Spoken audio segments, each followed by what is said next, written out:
Welcome to the first of hopefully many videos on the EKG Detective. For this first video, we are going to introduce you to the concept of the EKG Detective, and hopefully we will illustrate the benefits of moving from inductive logic to deductive logic for interpreting your ECGs. So I want to start by talking about the differences between interpretation versus deduction. Most of us, including myself, have been trained to approach an ECG tracing using interpretive logic. And although that's not necessarily a bad way of approaching it, I'd like to challenge all of you guys to change your paradigm in relation to how you approach an ECG and think about using deduction rather than induction. I think there's a lot of advantages over using deduction rather than inductive logic. So let's take a look at the difference between the two.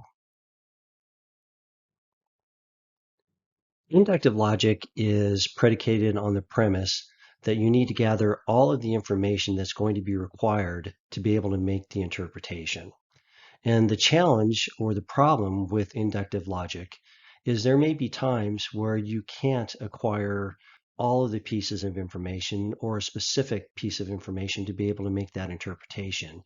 And that's when many of us frequently tend to get vapor locked when we're looking at an ECG, because the one piece of information that we probably need to be able to make that interpretation, for whatever reasons, we aren't able to pick that up on the ECG tracing that we're looking at. I don't believe there's a lot of benefits in using inductive logic, other than the fact that pretty much everybody out there, again, including myself, were initially trained on using and implementing inductive logic rather than deductive logic as we approach an ECG tracing. So deductive logic comes from a different premise, and that premise is that we are making the interpretation by determining or at least reducing options based upon what we can actually see on the ECG strip or identify the ECG strip.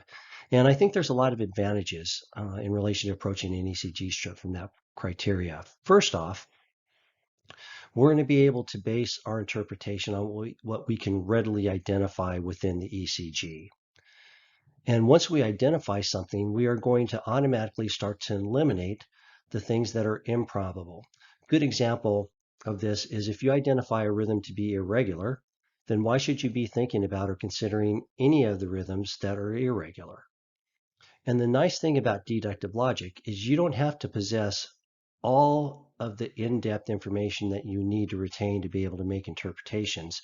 You just have to retain basic fundamental understandings of the ECG criteria, whereas inductive logic requires us to keep track and memorize the majority, if not all, of the criteria for the basic 21 ECG interpretations, as well as the 3 types of ectopic beats. So I'm going to default to an adage that Sherlock Holmes frequently utilized, and that is once you identify certain elements within an ECG tracing, at some point in time, it's going to become elementary in relation to what the rhythm actually is based off of what it is not. Throughout this entire series, we are going to use 2 job aids. The first job aid is the EKG Detective Interpretation Checklist. The nice thing about this checklist is it really helps illustrate the mechanics of how deduction works. And if you're interested, just reach out to me at relevanceineducation.com and let me know that you would like a copy of the checklist, and I will make sure that I email one out to you so that you can use that as we go throughout this series. The second job aid that we are going to be using throughout this entire series is the EKG Detective phone app. It is available at the Apple Store and the Google Play Store. All you need to do is keyword search EKG Detective, and it will take you to where you can download a copy of the app. It's something that's not required, but it is a little bit easier to use in the aspect that it will more directly walk you through the process of deduction than the checklist will, but you by no means need to have a copy downloaded to work through this series. So the biggest question to ask is who can benefit from using EKG Detective? And the answer to that is anybody who is struggling with an ECG interpretation. The nice thing about this process is it allows you to focus on the waveforms and the things that you can see in the ECG, and you don't have to spend as much time focusing on the criteria within an ECG. So for most of you folks, sinus rhythm, sinus bradycardia, and sinus tachycardia are rhythms that you probably don't struggle to differentiate between. But I think that going through this process, it will give you an opportunity to truly see the beauty and the wonder of how deductive logic actually will lead us to the interpretation without having to memorize all of the criteria for all the various types of ECG tracings. So once we open up the app and we get past the disclaimer page, the first question the app is going to ask us is if the rhythm is regular or irregular. Looking at sinus rhythms, sinus bradycardias, as well as sinus tachycardias, all three of those rhythms are going to be regular. So we will go to the app, select regular, and then we will hit next. In the background, by selecting regular, we can make an assumption that if the rhythm is regular, it can't be any rhythm that is irregular, so we will eliminate all of the irregular rhythms. We also can eliminate our ectopic beats, premature atrial beats, premature junctional beats, as well as premature ventricular beats, because those ectopic beats actually cause irregularity.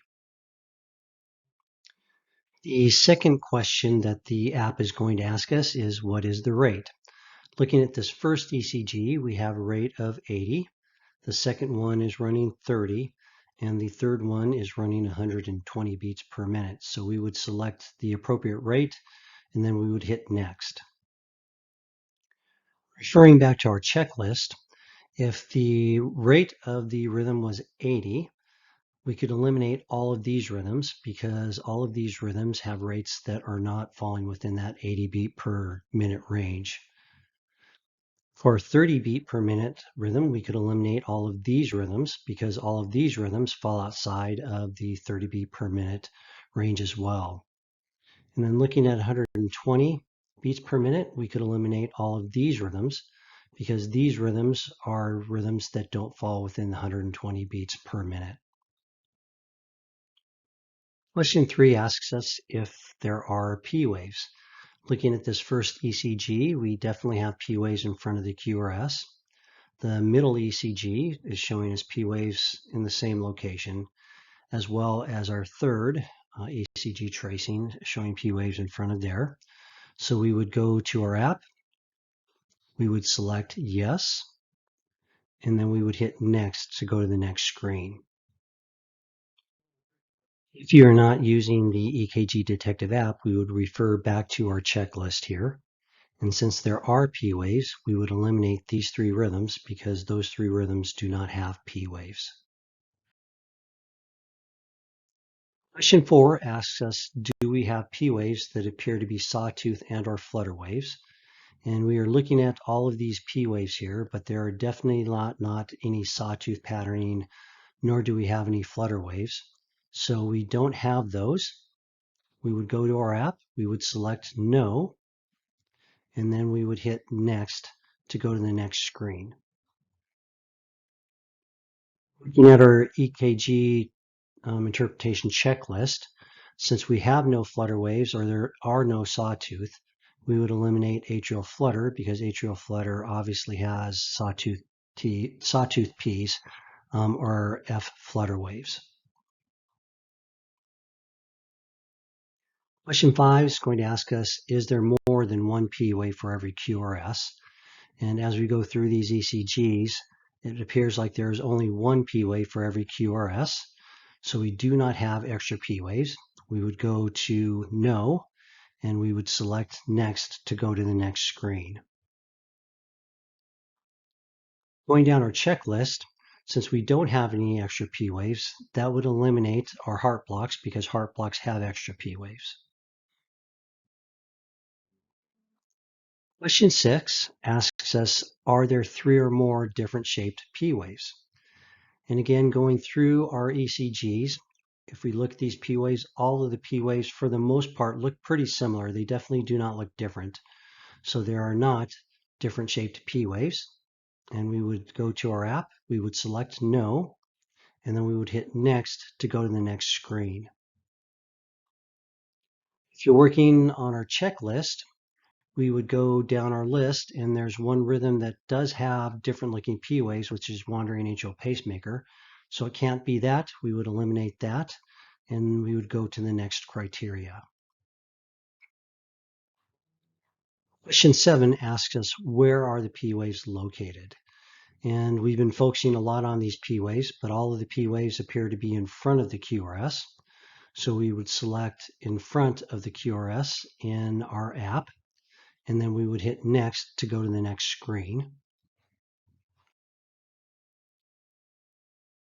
Going down our checklist, since the P waves are in front of the QRS, all of the remaining rhythms that we're looking at, if they had P waves, would be in front.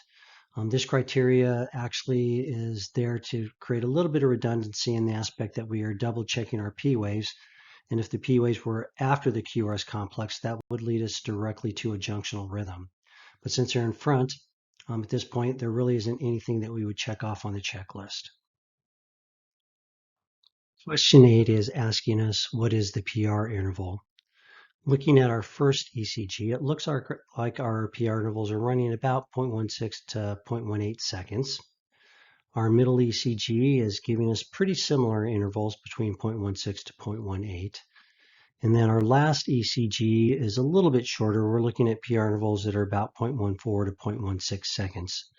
So all three of these ECGs are giving us PR intervals that are running between 0.12 to 0.20 seconds. So we would go to our app, select 0.12 to 0.20 seconds, and then hit next to go to the next screen.